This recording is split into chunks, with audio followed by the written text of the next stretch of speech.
Kita suka makan cendawan sisir sebab cendawan sisir ni payah kan nak dapat kat sini kan. Tapi kat sini ada.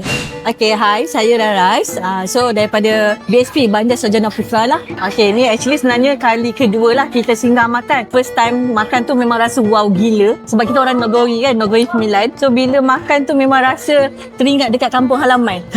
Kita bawa dengan kita punya family makan lagi kat sini lah. So memang sangat-sangat sedap. Seriously sangat gila-gila sedap. Okay, so sebenarnya kita paling suka gulai salai, daging. Kita suka makan cendawan sisir sebab cendawan sisir ni payah kan nak dapat kat sini kan. Tapi kat sini ada.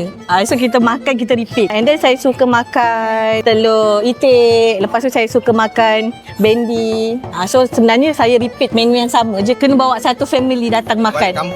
Baru rasa vibe dia tu kan. Macam kenduri kan. So kena makan kat sini wajib. Harga reasonable.